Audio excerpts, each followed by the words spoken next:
My name is Tina Beard, and I'll be interviewing Dave Meyerhoff, a veteran of World War II. This interview is being conducted for the Veterans History Project at the Library of Congress. The interview is taking place in Plainfield, Illinois, on Saturday, March 29, 2008. Over the decades, Hollywood and the American media have spent a considerable amount of time displaying and honoring the actions of the American military, and rightfully so. Today I am honored to have as my guest one of these distinguished individuals, and even more honored that our interview will be sent and spread into the records of the Library of Congress. Please join me in welcoming Navy veteran Dave Meyerhoff. Thank you for joining us. Thank you. Since this is being preserved in the Library of Congress, I'll need you to give us some typical information. The first being your full name. David Meyerhoff. And your date of birth.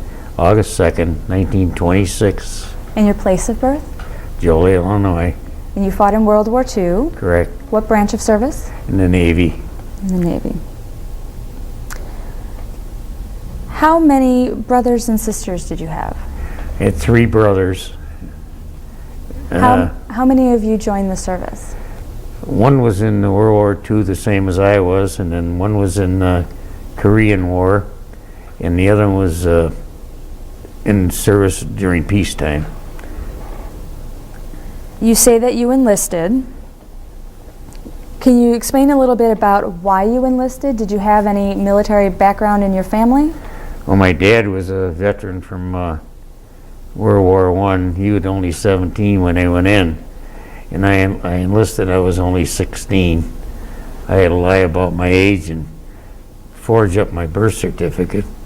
Went up to a little girl across the alley, one of the neighbor girls, and we took my birth certificate and changed the 26 to a 25.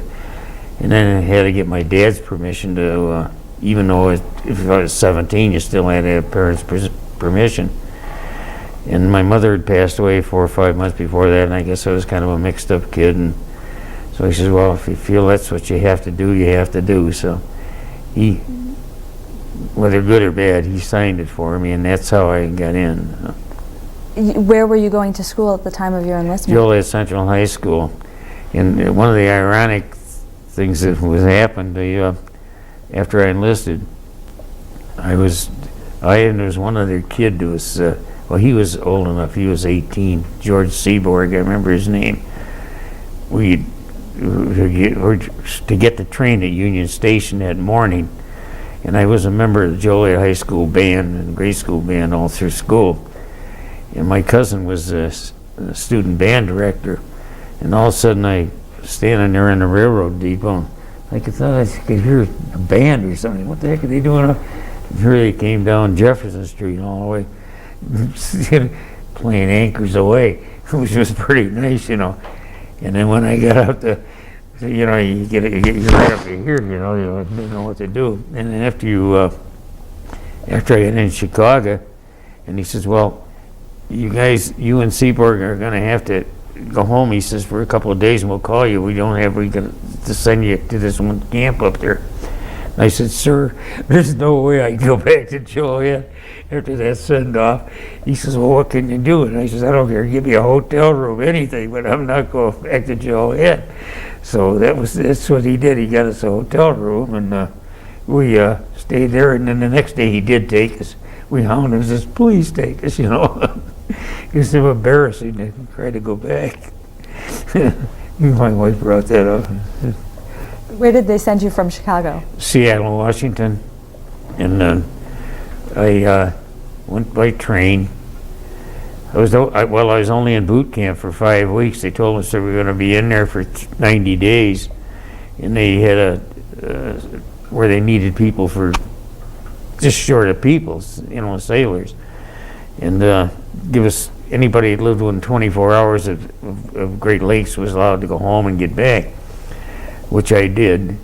And then turned in a Great Lake at Navy Pier, and then from there on we were put on a train, went to Seattle, and then I went right off the train right onto the USS Saratoga, which was the largest carrier we had, along with the Lexington. They were twin carriers, and Lexington was sunk at Coral Sea. But I looked at it, I said, boy, this got to be the safest place in the world. This thing is 2 blocks long, you know, which it is, 888 feet. And from there, I went to, I'm trying to remember what I said before. From there, I went to, we loaded the Saratoga up with planes. There was just enough space there on one of the catapults so they could fly off planes if they had to. I forget how many planes. There had to be over 100 planes on it, counting the hangar deck and the flight deck. And from there we went directly to Australia. And we had 2 old World War I destroyers with us for escorts, and they got four big smokestacks on them, and they burned. I mean, you could see black smoke for 500 miles. So you weren't hiding anything, and they'd crisscross in front of you for escorts, you know, checking for submarines. And one guy says, "Well, I'll tell you one thing. You sure know we're here because you can see us all the way from Hawaii with that black smoke, and you probably could." And then from there we went to Australia, and we unloaded probably 90% of the planes that were going to be stationed on other, but we landed them in Australia there. And we had about maybe 10 planes left on there, and we went into the Indian Ocean with the British for about a week and a half. And then we left there, we come back through the straits by Bougainville and Guadalcanal back to Pearl Harbor. And that was like, it was only 4 or 5 weeks at the most. And from there I was transferred to a baby carrier, a CVE, called White Plains. I was only on her at 2 weeks. And then the ship that I was on for 27 months, the Breton, it come out of Seattle to Kona, or was built, and it just got done being commissioned. It was launched 4 or 5 months before that, but the commissioning came out and I was transferred to that ship. And then the first duties we had were mainly, we were like a supply carrier for planes. Any place they had an island where we'd taken, where they had an airstrip, we'd bring planes out and they'd land on the airstrip. We'd reinforce them with planes. Plus, as big carriers lost planes, we'd reinforce that. And then came along the first the battle for Tinian. That was the first major battle I was in. I was on probably 50 islands. Before every island you could name, I was on the Pacific. Then came the battle for Tinian, which is part of the Marianas Group, Saipan and Guam. And we were up there for about 2 days, 2.5 days, making airstrikes and supplying. As some of the big carriers would lose their planes, we'd supply those with them. And then once Tinian was secured, the Japanese, they didn't realize that we had all these islands pretty well secured. They come out of the Philippines with the 3 carriers they had left, and they were going to use a shuttle. They'd take their planes, fly across our fleet, which was a tremendous fleet, like 12 big carriers and maybe half a dozen small carriers, and as far as the eye could see, battleships, cruisers, destroyers. But anyhow, they're going to bomb, particularly the carriers, land on one of their islands, Saipan, Guam, Tinian, rearm with bombs and torpedoes, fly back over, hit us the second time, keep going back to the carriers. Well, their pilots were so bad, they didn't have much left in the way of pilots at the end of the war. It was really getting down for them. We shot down, believe it or not, over 400 Japanese planes in a day and a half. I mean, it was carnage. It was planes being shot down all over the place. And we didn't see too much because our combat air patrol would pick them up there 50, 60 miles out and sitting up there waiting for them. When they'd come through there, and they were kids, young kids, I think a lot of them, all they could do was steer the plane straight. You know, they're pretty easy to shoot down. And from there, we got that done. That's what they call it, the Battle of the Philippine Sea, or we call it the Marianas Turkey Shoot, which was like shooting turkeys. And from there, we went up to Bonin Islands, and there was a second strike on the Bonins, and made airstrikes on Iwo Jima. We were up there for about, God, we must have been up there 10 days, making airstrikes. A whole pile of carriers. You just keep going in circles around there. No matter how they hit Suribachi, that mountain, the Japanese had entrenched so deep into there that it was hard to believe that, And then from there, let's see, I get this back. We made two trips back to Pearl Harbor, picked up new planes there, because we didn't have to go all the way to the States. Other carriers had brought them out to Pearl. We picked them up there and we brought them out to reinforce the fleet. And by that time, the Marines had invaded Iwo Jima. He'd been there for about a week and a half, and I remember we went up there and looking in the water, and I says to one guy, what? He says, they were not Japanese, they're all Americans, because it really made you sick when you looked down and saw all that. But it was guys that had been killed on the beaches, because there were over 6,000 Marines killed there, and in the tide they'd float out into the water. But then that was then from there we went back to Pearl Harbor. Yeah, we went back to Pearl Harbor. From there we went back up, and then we went up there invading Okinawa, and was up there making airstrikes. Along with, we were with 5 other baby carriers. There were 6 of us. They called us. They had names for us. We were Candy 2, and that Candy 1 had lost 2 of their carriers. That was another 6 carrier group, baby carriers. That's when the suicide planes really got strong.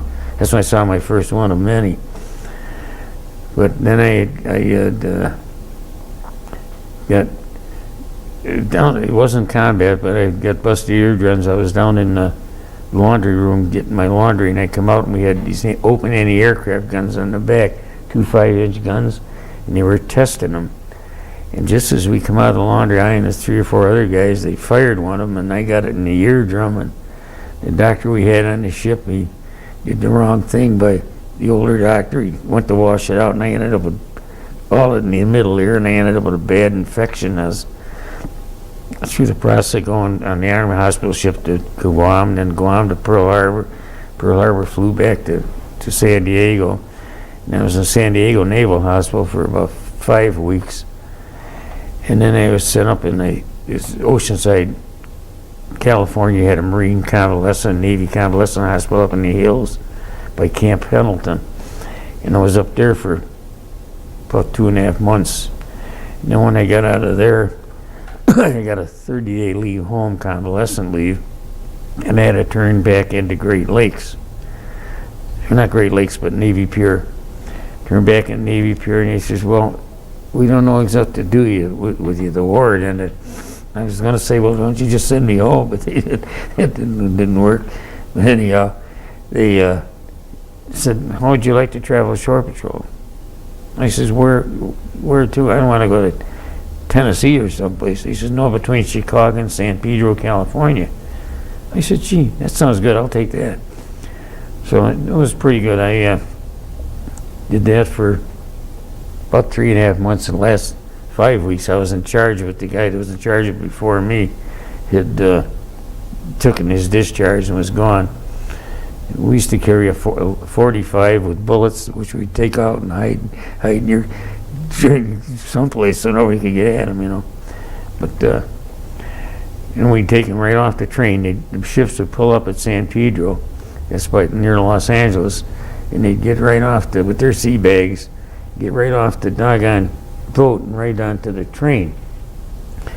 And I was going to mention one thing before. We had one standing rule, guys. And these trains we were using, they were little 40 and 8 boxcars.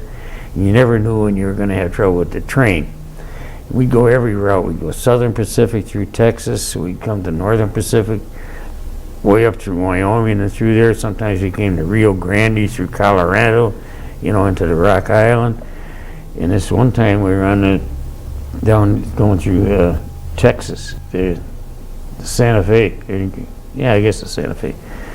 Anyhow, we got what they call a hot box on a train. And we told them, no, okay, that's the one I was in charge of that time. And it was about 3 weeks the last 3 weeks I was in, we told them, whatever you do now, we're going to get 3 whistles on that train.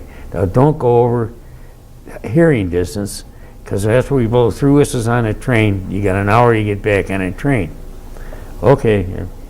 You got 600, 700 guys on there, hadn't had a drink for probably 3 years, you know, and they're loose in Texas, and the Mexican border's right at like 20 feet away.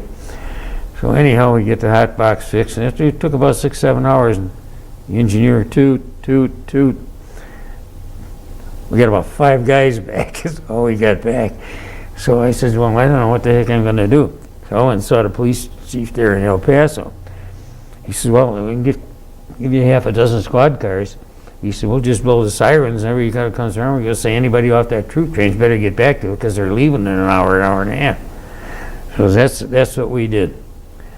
So anyhow, when I went with one of the police, I went down through it. We were in El Paso, actually, and then went to Texas, Mexico, and found about a dozen down there, and got them back.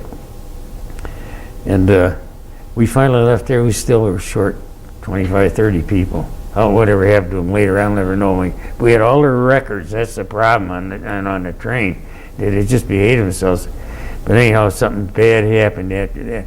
Some of them got on the train with bottles. We hadn't gone about 300-400 miles. You know, in the old days, they stuck them. You'd pick up messages on the train. The conductor would stick out, picked up a message, and all of a sudden the train came to a stop like that. And I said, geez, what's wrong? The conductor came back and says, you guys got a problem. He says, one of your guys fell off this train, and he says, the wheels ran over him. He's dead back there on the track. I said, you got to be kidding me. He says, no, I'm serious. So there it was. I had to call a muster and a roll call. In fact, I had 2 guys there with me that helped me a lot, really a lot. So anyhow, I can't remember the guy's name. Anyhow, we found out who it was. He got drunk, and he tried to go between these old 48 boxcars with a bottle in his hand, I guess, and he slipped and went down under the wheels. But he is really dead. And I had to fill out all 5,000 papers, you know, and stuff like that. But anyhow, that's the last I ever heard of it. But I forget where the guy, he's from the Midwest. He was a young guy too. I don't think he was married, was he? But anyhow, that was a bad thing that happened. I'm trying to think some other good things that happened. Oh, I met a lot of good. One of my best friends in the Navy was a guy by the name of Ed Linnig. He was on the same ship with me for 27 months. He was from Peru, Illinois. And believe it or not, he was an undertaker in civilian life. But anyhow, we was on the ship, and I had to fill out some papers for his wife. He had a biopsy on a growth under his arm. And ended up, he eventually had only out of the service 6-7 years, and he had cancer. And he finally died. Remember that, Glade? He had one son who was being drafted to the Korean War? No, it had to be a Vietnam War, because the kid was just a baby in Vietnam War. And his wife sent me some papers wanting to know if I would acknowledge that his dad was a veteran, and he was the only surviving child, so he didn't have to go into service, which I did. And that was one of my best friends, and he died, like I say, he died of cancer after he got out. I'm trying to think of some things that happened. Well, we had, like I was saying, we had the first bunch of Corsairs, the F-4U Gull Wing, that the Marines were going to use on the islands. And as they take off, and then they land on, and the first bunch we brought was there to Guadalcanal, or Henderson Field. And this was later, I think this was at Bougainville or Tarawa, where the airstrip was. It was the second or third trip with these Corsairs. We had a bunch of young Marine pilots on there, 19, 20 years old at the most. And he explained to them how to take off, what you have to do, because they'd never been off a carrier before. You look up in the air with your head stuck in you're looking right straight up, and you got the stick stuck between your knees to hold it, and all your tabs and everything are set. When you get it hits you about 65 knots, and then when you hit the end of the runway, you fall like this, and with everything set perfect, the ship should go right up. And they kept telling them, and when you hear that your engine sounds perfectly and your oil pressure, you go like this in your cockpit, and that's the catapult. Then they acknowledge, shoot the catapult. So then they release that steam catapult down below, and once you do that, you're going whether you want to go or not, whether the engine dies or anything. But I can remember this. There was a kid about 19 years old, a young Marine pilot. And he was bragging about he was going to first one off there. He knew exactly what to do. Because we had about 50 of them on there. We were going to land. It was Bougainville or Tarawa. It was after it was all secured. But he'd been bragging about how everything was going to go perfect. Went perfect, all right. The last minute, I don't know why he did it, but some guys on the flight deck, I didn't see it, said the last minute he raised his head forward like this, and that caterpillar hit him. His neck snapped right back up like that. Plane hit the end of the runway and went right, pulling instinct on it, went right straight up like an L like that, and then it went off on a wing like that. And he crashed, he doggone it, hit the side of the ship. And I was glad I didn't have to go over and help the longboat that went over and the destroyer picked him up, what was left of him, and then we sent over one of our corpsmen, it was a buddy of mine, went over with a longboat with the doctor and said, yeah, there's nothing to do with it. He come back, says you could take that kid and tie him in a knot, and every bone in his body was broke. He's 19 years old. He was bragging about how he was going to, get off the first one off the carrier. He'd never been off in one in his life. Well, none of them had. They were Marine Corps pilots. They weren't Navy pilots. I was trying to think of another. Oh yeah, at the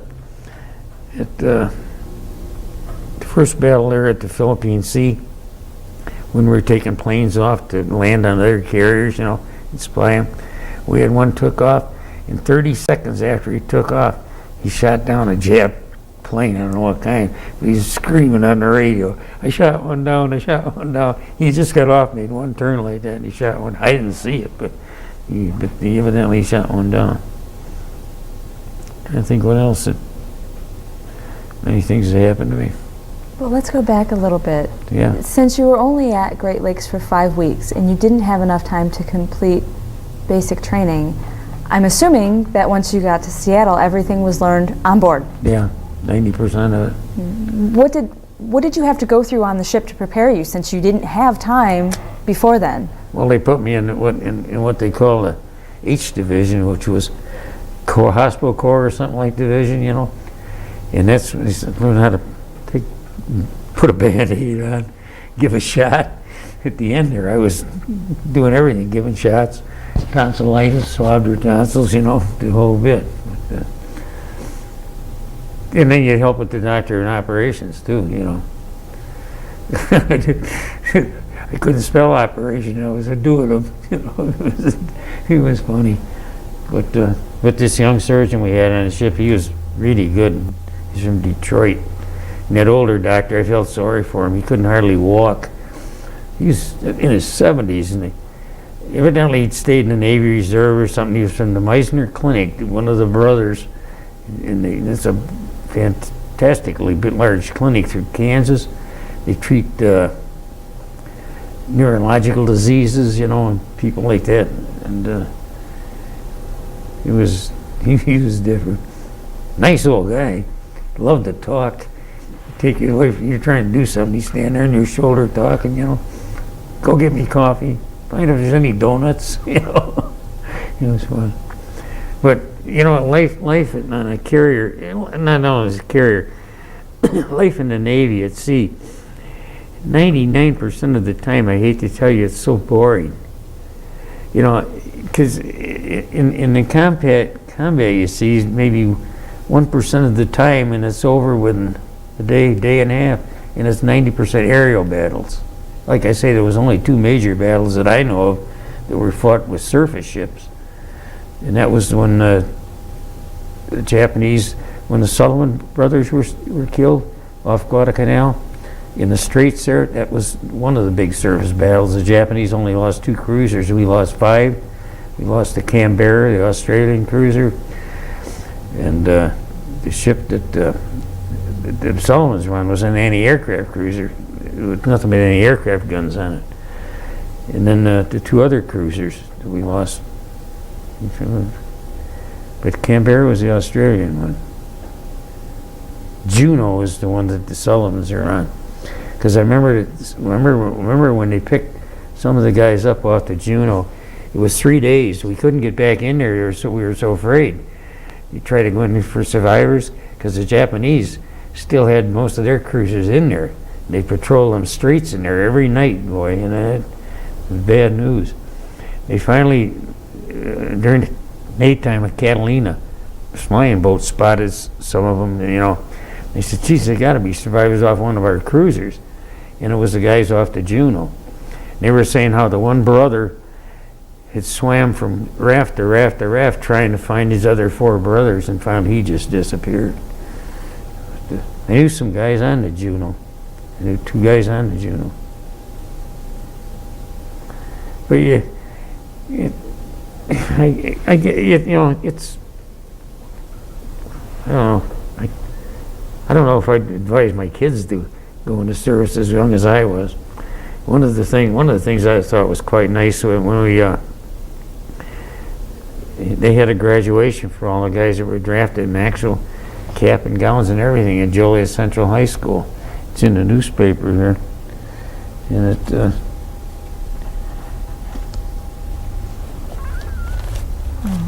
This was.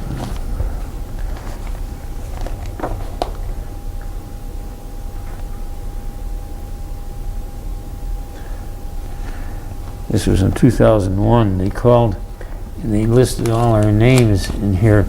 We actually got caps and gowns and the whole bit, and it was really nice. They had a dinner, we had corsages, we had everything. And they, most of them were drafted. They were kids, they were 18 in high school, and they were drafted, and I was the only enlisted one there, the only one that was that young. And they kidded, I said, geez, when I got discharged, I was still young. I couldn't still legally buy a drink yet. I still wasn't 21.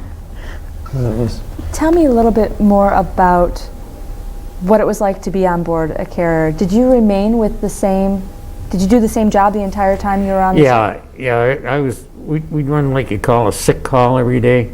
You know, the guys, you got a cold, you got the flu, whatever, you know, things like that. And it, it was a small sick bay, had like 6 beds in there. Well, cots, they're strapped to the side of the one. Oh, that's another one I can tell you about too. The first person I ever saw badly wounded who died was at Tarawa. Tarawa was another son. It was like a miniature Iwo Jima. Marines really took it bad there. And they didn't have enough for the wounded. They didn't have enough in the hospital ship to get them all on there. So they took carriers and battleships that had good hospital facilities, you know, and they put them on the ships. Anybody was going back towards Pearl Harbor. Well, we took 4 of them on because we were going back to Pearl Harbor. And this one young kid, young Marine, 17, maybe 18 years old, the doctor took one look at him. He says, we're 4 days from Pearl Harbor. He says he's not going to make it there. And I was helped take care of him. He had got a Japanese machine gun right in the middle of his back. He had 3 holes. They used that little 25 caliber, and he had three holes up in the middle of his back and one up in his shoulder blade. And well, they kept him unconscious, but you know, and he died. 2.5 days out. But we brought him in. I mean, and left him at Pearl Harbor there. But normally we buried, if we were going to be at sea for over 2 weeks or something like that, we buried him at sea. Otherwise, we kept him in the meat locker. It's hate to say it, but we put him in a canvas sack and zip him up and hook him on a hook, which is kind of cold, but it. Let's see, I'm trying to think some other things that happened. You said carrier life could sometimes be dull. Yeah, there's, you know. You had pastimes though, right? You had things that you did to keep busy. Yeah, mostly you played poker. You'd end up, if you were a good poker player, lucky, you ended up every once a month with payday. You had watches all up to here, rings. You know, the guy's hocked it for a few bucks. You know, then you give it back to him. You know, but it was. Yeah. You played baseball too. Yeah, I played ball. Tell me a little bit about that. Yeah, I played second base for the team we had. And then the guy that was, and I can't remember his name now, our athletic guy or whatever you call him, officer on the ship was for, exercises and everything. He ended up as head man for San Diego Chargers. Now that, and I can't remember his name because that's 67 years ago. But he was because I got postcards, letter from guys. You remember so and so?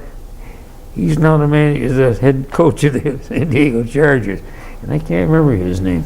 I did get a Christmas card from him one time, Glade. He sent me a Christmas card because I played ball for him. But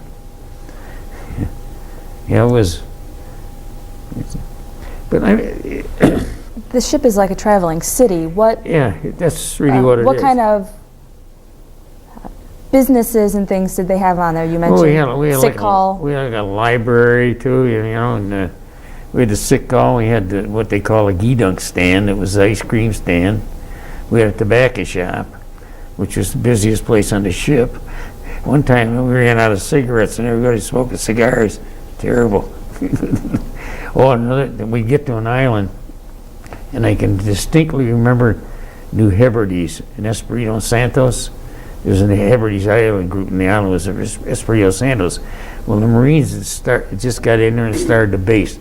This is when I first got on the ship. That's the first island I was ever on. We went in there, and they had the islanders were selling all these shells, and you could get anything for a package of cigarettes. I had beautiful coral shells for a package of cigarettes, They'd come down to the beaches like that. And this originally was a French island. They had a plantation on it, but they wouldn't let you go up in the hills because there was still headhunters, they said. Some of these tribes that didn't get along with each other. So anyhow, I'll never forget that when I first went there, you could get anything for a package of cigarettes. A year later, we went back in there and brought some planes in there, and everything was $5, $5, $5. The natives, because they go to our canteens, and buy stuff. Everything was $5. You learn that fast. We used to have. We had a pool table on the ship. We had a pool tournament. We had ping pong tables, and our religious. We had one. Believe it or not, our chaplain was a rabbi. He gave the Catholic service, the Protestant service, the Jewish service. I don't know about the Muslim because there wasn't any on there, but he gave all three services. They'd take the hangar deck, the elevator, and you'd sit down on the hangar deck, and then they'd raise it up halfway to make like for the altar, and stuff like that. But he gave all three sermons. Nice guy too. And then this hangar deck, one of the real tragic accidents we had that didn't turn out too bad, as you're lowering planes up and down like that. We were landing planes one day, and as they come in, you got to get them off the deck as much as you can, so you lower them to the hangar deck to try to keep the center clear. And you got these barriers. If your tail hook doesn't hook the cable, you got these barriers you run into with the front of your plane. Well, this one guy came in one day in an F-6F fighter plane, and we were loading an F-6F on, and the pilot was still in it, going down on the hangar deck. His tail hook broke in the hook. He went right over the first barrier like that, bounced, went over the second barrier, and went right down the elevator. There's a propeller going like that. And he's right behind the pilot, and the first plane was going down. Chewed that plane right in half like that. Just chewed it like you'd take a buzzsaw. Nobody got hurt, but everybody was in a shock for, But I've seen a half a dozen times where the hook would break, but they'd run into the barriers and it would hold them. But this guy came in high and he bounced. And then I've had them come in too where they went sideways. They come in and all of a sudden they hit the conning tower or your control tower with a wing, and the wing snaps right off. The pilot gets out, he's like this, which I don't blame him. How many planes would typically take off and land? Well, on a baby carrier, we can only handle total about maybe 46 planes, 48, that was tops. Your big carriers like Saratoga would handle 90 planes. But we'd handle like say 10 fighters. Most ones we tried to handle was dive bombers. We had maybe 14 dive bombers and the rest torpedo planes. But we had the dive bomber we had that actually won the Battle of Midway, because torpedo planes are actually shot down. What happened to Midway, it didn't work out right. The dive bombers were supposed to get there at the same time as the torpedo planes done for protection, you know. And when the dive bombers didn't show up, the torpedo planes went in with no protection at all, and they shot them all down. They killed them, you know, like that Squadron 8 off the Enterprise. Just completely wiped out, except for one guy, Ensign Gay. But then, so there's no more torpedo planes left. The other squadron knew doggone well they couldn't go in because they got the same thing. So then the dive bombers came, and the dive bombers did all the damage. They sunk. That was actually the crucifix for the Japanese at Battle of Midway, because they lost 4 of their top line carriers. They're big carriers, you know. But it was. And I guess every famous ship that was out there. I was with the Yorktown, the one that was sunk, you know. I was with the Enterprise quite a few times. Now that was the most decorated ship in the Navy. It had a presidential citation, which is pretty fantastic. It had a unit presidential citation, not only for her pilots, but for her crewmen, because she was in every major battle out there. They used to change her number on her deck. They'd write their number on her deck, you know, and then at night, because we were down to only two large carriers, they'd change it, they'd block it out, and they'd write the number of the Wasp on her deck. Then she'd steam north, you know, for all night, and then hoping the Japanese patrol planes would pick it up, and not knowing that they'd go back and say, "Oh yeah, the Wasp is still out there. There's her number. There she is," you know. And they did that quite a bit. Yeah, because we lost the Hornet and the Wasp within. Well, Hornet's the one that carried the Doolittle's guys, and the Enterprise is the one that provided the escort with the fighters if they needed them. But anyhow, we lost the Hornet and the Wasp within 90 days of each other. We lost the Lexington just maybe 90 days before that. So there was 3 of them right there. We had the Saratoga, which was all beat up, and we had the Enterprise. That's the Enterprise, yeah. Okay, we lost Hornet, Wasp, Yorktown, and Hornet. Yeah, we had. In the Saratoga, what they'd done, they'd been hit by torpedoes a lot, not while I was on it, and they'd built a big blister on the left port side. It was so deep at the water line, so depth, you could get out and walk on it. So that lowered her speed way down. So then she didn't run with the big carrier task force anymore. She wasn't able to do that. But she did provide a lot of. She was hit at Iwo Jima pretty bad. I wasn't on it then. I had some guys that I knew that killed at Iwo Jima on it. They got hit by a suicide plane. One of the first suicide plane attacks there was. It killed the guys on the flight deck. You had mentioned that you had seen suicide planes come in. Can you talk a little bit about that? Yeah. At Okinawa. Yeah, seen a lot of them. What was that like? What kind of experiences can you tell us about that? These kids were flying, and mostly young kids, and they didn't fly any erratic area to try to keep from getting hit. They just come in like straight things, get up there so far, and then die, you know. And it was like, it was, let's face it, when they say suicide planes, it was suicide planes for 2 of them. They're trying to kill somebody and, you know, kill themselves at the same time. But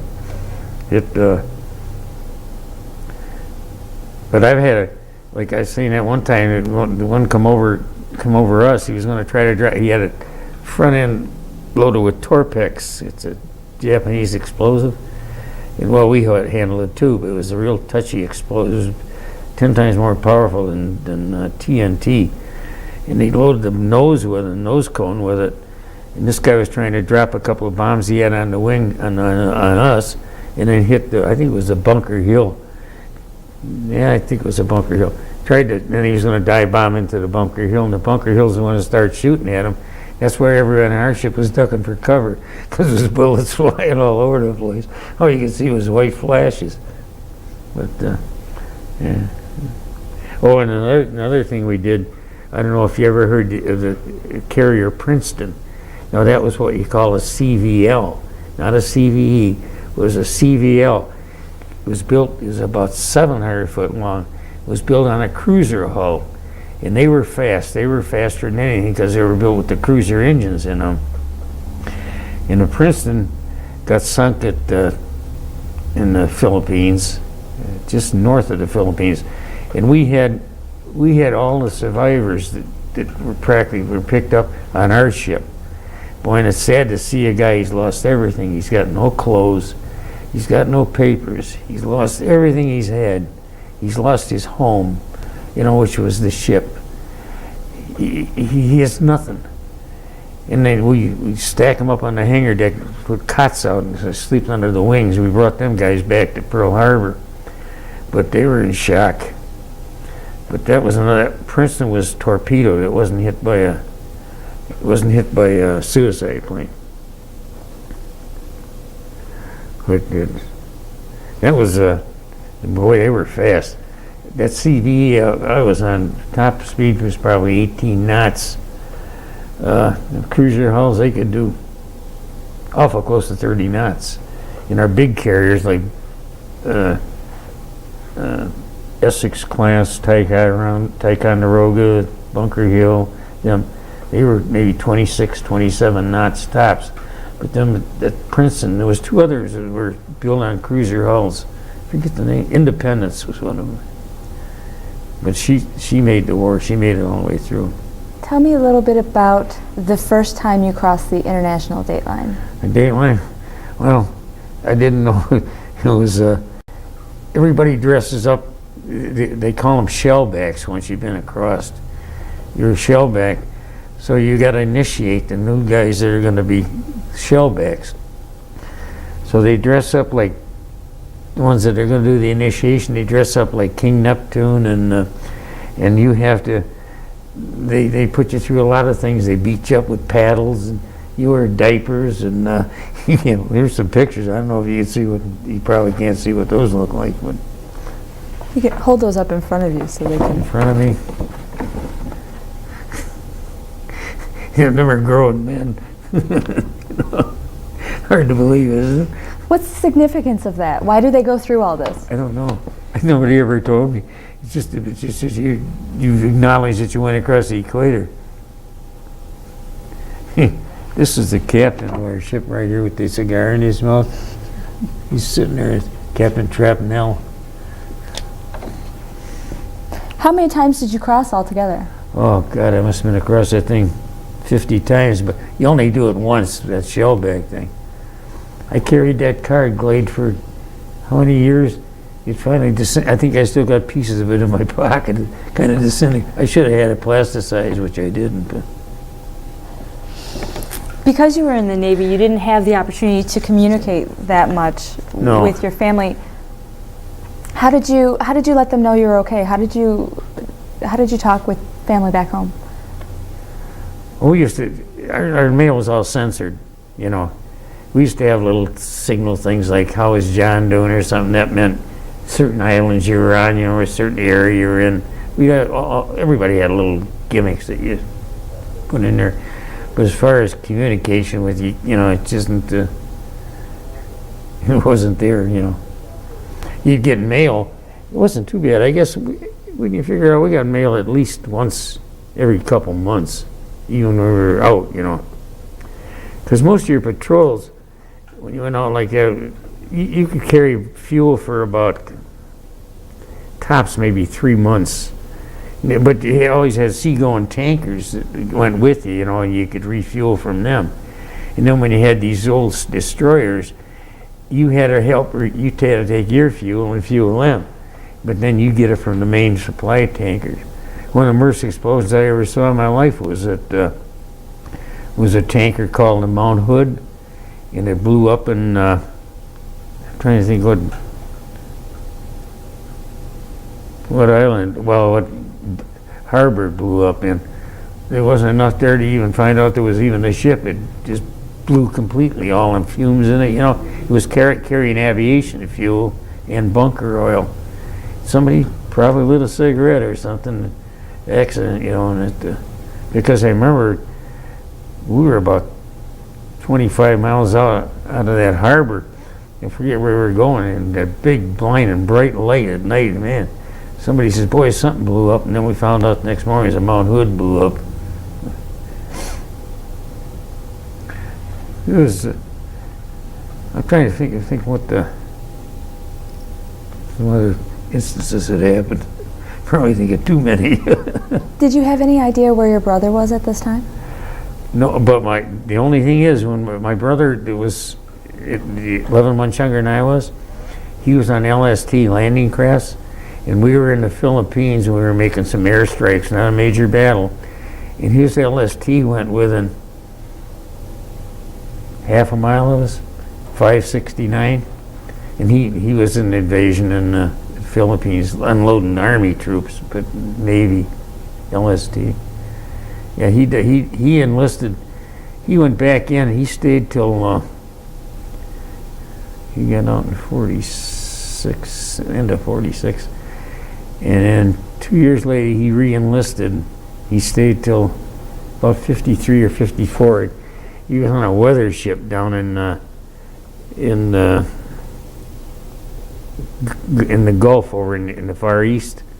I forget what Gulf would be, but anyhow, he hated it over there. He says you couldn't even go on Liberty because those Arabs over there didn't care for you. You know, they didn't want you monkeying around. Just stay out of here, stay on your ship. So he finally left. Yeah, all three of my brothers have passed away. Did you know how close he was at the time? Yeah, I saw the number of the ship. And there was nothing you could do? Nothing you can do about it. You never saw him while you were both in the service? No. No, because he went in, like I say, a little over a year after I did, but no, he was Navy too, just never run across. You know, a lot of people don't realize it, but probably in the Navy, 50% of the guys that were Navy never served on a ship. All these islands, I mean, they have to, you know, you have to have the bases on the islands.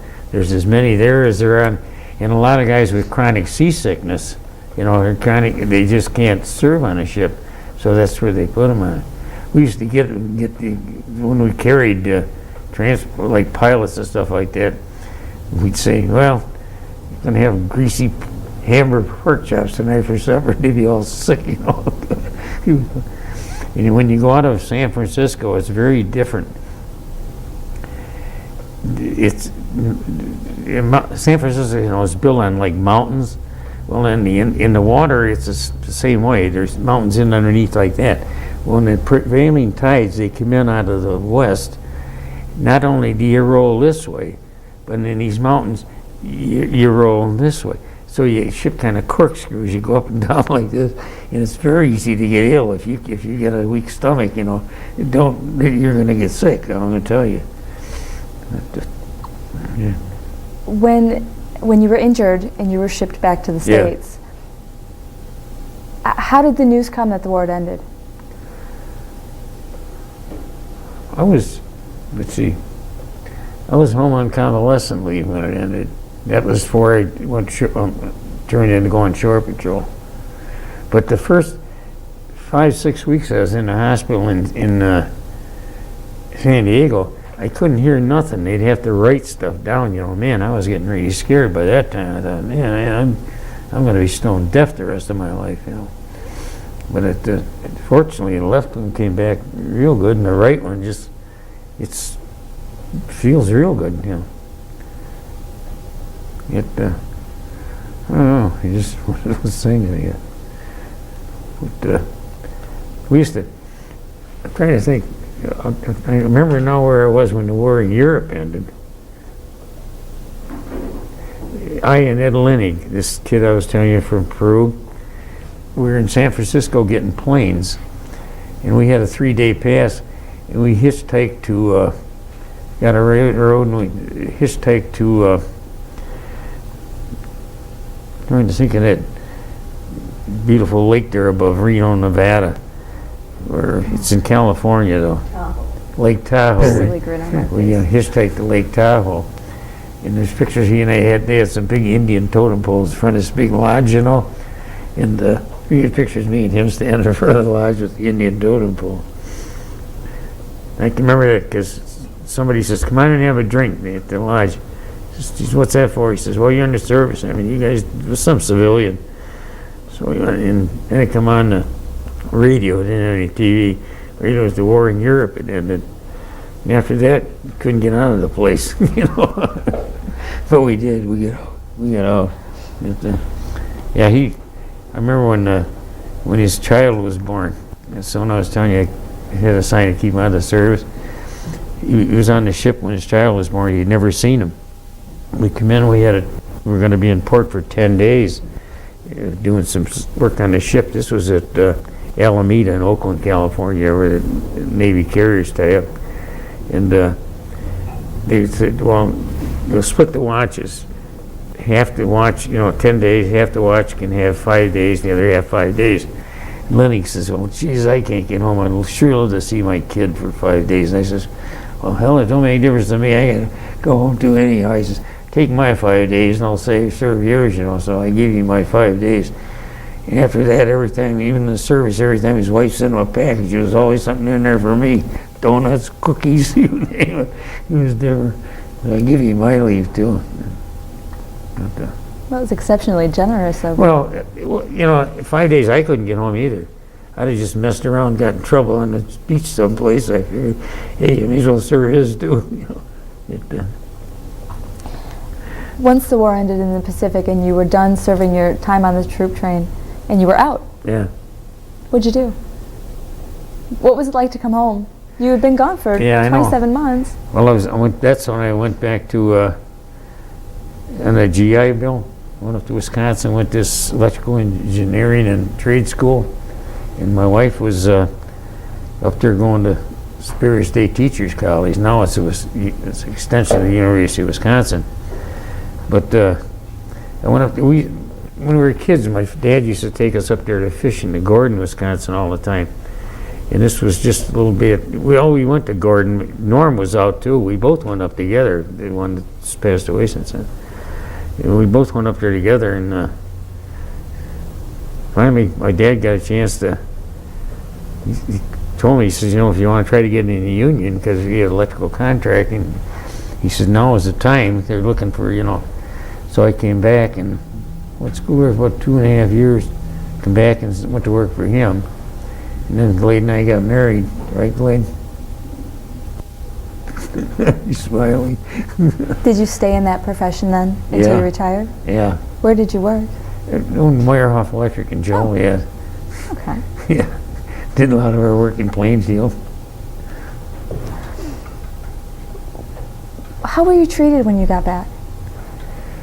Treated Were good. would people stop you in the street, or did you just they kind of meld stopped you. back in? You'd go any place and you couldn't do no wrong. You always wanted to buy you something, or, and naturally the veterans organizations were like the VFW and them were, were really going strong. Well, that's another thing. I was one of the few that, I think my card was number 2 out of World War II, the Catigny Post. But I've been a life member at Catigny Post for all my life. And then along the post here, Warren Post, American Legion. Plus belonged to the Lions Club for 44 years. Oh, I appreciate that little clip you sent in there of me with the Lions Club, giving out Easter baskets. Do you have any advice for the men and women who are serving now? I mean, you've been there, you've experienced it. What can you say to them? I think one of the worst things anymore is the temptations that are there. The drug we never had that, in the service, that drug temptation. I think with young servicemen today, God, half of them I know about have tried, They said no matter where you go, it's every camp it's the same way, you get drugs, you can get this, you can get that. And it's just try to stay straight and clear. I think the Navy is depends what field you get into. If you get stuff like electronics and things like this, there's probably no better, learning trade where you can learn it, I'm sure the instructors are fantastic, but I don't know, it's just, I guess my advice was keep your head clear, keep your nose to the grindstone, and try to learn and be a best citizen you can be, I guess. I know I got like 7 great-grandkids now, the 8th one on the way, plus my grandkids, and they're all really, really, really, really fortunate, my wife and I, that they're really all good people. What was the biggest lesson that you learned from being in the service? What sticks with you? Oh, don't volunteer for certain things. No, just try to keep your mouth shut before you say, learn something before you say something. Just don't go off half-cocked and then try to defend yourself later and you're wrong, Just lay back and learn it easily, Would you do it again? Yeah, I probably would. Yeah. I probably would. But I don't think that spirit is, well, I shouldn't say that. The spirit in a lot of those kids today are there. You wouldn't have the people enlisting today. I don't think it's as strong as it used to be, but there are certain ones that they could get in the service, they would. Yeah, I have no qualms at all about the time I went in there. Because like I say, I seen kids in there, I know the kids that were, when I was only at Saratoga for 4 or 5 weeks, but I noticed some kids on there were only 15 years old, I know that. Of course, with 2,000 people on there, in a big ship like that, but nobody ever, in boot camp, that's one other thing I could bring up, but in boot camp, they had a nickname, they called me Baby. I was in the first company of draftees that were ever drafted into the Navy. Was the company I was in at boot camp at Great Lakes. The very first bunch of draftees. I had mailmen and you name it. And most of them were married and had kids. I was probably young because there was a lot of them in there over the 30s. Is there anything we haven't touched on that you want to add? Trying to think. I'm not too good at thinking, but I think you've done wonderfully. Is that right? Thank you, Mr. Meyerhoff, for being here today to tell your personal history of World War II. It has been an honor and a pleasure to talk with you. For the Plainfield Television Group, I'm Tina Beard. Thank you for watching.